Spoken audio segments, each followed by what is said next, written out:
Hello viewers, آج ہم discuss کریں گے ڈیجیٹل سگنیچرز اور ان کے لیگل امپلیکیشنز کے حوالے سے انڈر الیکٹرانک ٹرانزیکشن آرڈیننس 2002، جس میں ہم ڈیجیٹل سگنیچرز کو، ان کی امپورٹنس کو اور ان کی لیگلی کیسی انفورسیبل ہے اور لیگل ریکگنیشن ان کی کون سی لیگل پروویژن یا سیکشنز کے انڈر ہوتی ہے، یہ ساری چیزیں آج کی اس ڈسکشن میں ہم آپ سے شیئر کریں گے۔ اور digital signature actually method of signing an electronic document that ensures integrity and authenticity of record using a cryptographic means, جس میں آپ کو ایک پرائیویٹ یا ایک کی انکرپشن کے تھرو پرائیویٹ کی ملتی ہے، جس کے تھرو آپ ڈیجیٹل سگنیچر کو سائن کر لیتے ہیں۔ سیکشن 3 آف ETO جو ہے electronic transaction ordinance 2002 legal recognition grant کرتی ہے ڈیجیٹل سگنیچرز کو، اور سیکشن 7 جو ہے وہ اسٹیٹ کرتی ہے کہ سگنیچر شوڈ بی یونیک اور signature should be controlled by the signatory through the private key، اور اس کی کوئی بھی چینج ڈاکیومنٹ میں ہوگی تو دیٹ مسٹ بی ڈیٹیکٹیبل۔ اور سیکشن 10 جو ہے یہ ریکگنائز کرتی ہے کہ digital signature as legally equivalent to hand written words, تو اگر یہ پرسکرائب کرائٹیریا میٹ کرتی ہیں تو یہ سیکشن 10 ان کو ریکگنائز کرتی ہے۔ سرٹیفائنگ اتھارٹیز جو ہیں پاکستان میں وہ electronic certification accreditation council under ministry of IT، اور یہ انشور کرتی ہے compliance of digital signature standards کو، اور اس کے لیگل امپلیکیشنز یہ ہے کہ یہ لیگلی بائنڈنگ ہے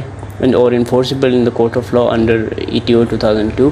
ایویڈنس ان دا کورٹ، یہ ڈیجیٹلی سائن ڈاکیومنٹ جو ہے ایڈمیسیبل ہے انڈر قانون شہادت آرڈیننس، اور اس کے فراڈ اینڈ فارجری یا مس یوز میں prevention of electronic crimes act 2016 کے ریلیونٹ پروویژن کے تحت اس کی پینل ایکشن لی جا سکتی ہیں in case of any sort of violation اور misuse of the digital signature by any other unauthorized person other than the authorized signatory۔ اور اس کی جو یوز کیسز کی اگر ہم بات کریں تو یہ فائلنگ آف ٹیکس ریٹرن میں یوز ہوتی ہے، بینکنگ اور آن لائن پیمنٹس میں، پھر گورنمنٹ کے جو پروکیورمنٹس ہوتی ہیں یا کارپوریٹ فائلنگ ہوتی ہے سیکیورٹیز اینڈ ایکسچینج کمیشن میں، کانٹریکٹس اور لیگل ڈاکیومنٹس کی فارمیشن میں۔ اس میں چیلنجز بھی ہیں ظاہر ہے، چونکہ یہ ایک نیو آپریشن ہے یا پریکٹس ہے، تو اس میں public awareness at large level کم ہے، اور low adoption of accredited CSPs، اور اس کی جو لیگل ڈسپیوٹس میں arise if parties do not pre agree to digital methods, اگر پارٹیز میں کوئی میوچول انڈرسٹینڈنگ یا پری ایگریمنٹ نہیں ہے ایکسیپٹنس کے حوالے سے، تو اس میں پھر لیگل کمپلیکیشنز اور چیلنجز آ سکتی ہیں۔ اور اس میں ڈیجیٹل سگنیچرز کا ایک امپورٹنس یہ ہے کہ یہ بہت ہی ایزی وے میں آپ سگنیچرز کو انشور کر لیتے ہیں۔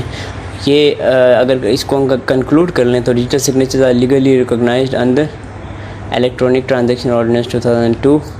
دے provide authentication, integrity and non repudiation of electronic documents, ٹھیک ہے، اور لیگلی بائنڈنگ ہے جس طرح میں نے پہلے بھی بتایا، اور ایک ریلائبل میتھڈ ہے اور ویریفائڈ سرٹیفکیٹس کے تھرو۔ اور الیکٹرانک سرٹیفکیشن ایکریڈیٹیشن کاؤنسل یہ اور چیز کرتی ہیں کمپلائنس اور ان کے لیگل سٹینڈرڈس کو۔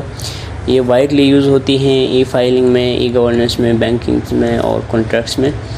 اور اس کی ایفیکٹو جو امپلیمنٹیشن ہے وہ requires a trusted infrastructure, awareness اور ریگولیٹری کمپلائنس۔ اور یہ جو ڈیجیٹل سگنیچرز ہے یہ انشور کرتی ہے ایفیشینٹ اور legally valid electronic transaction in Pakistan in the growing digital world. Thank you so much for watching the video. Thank you.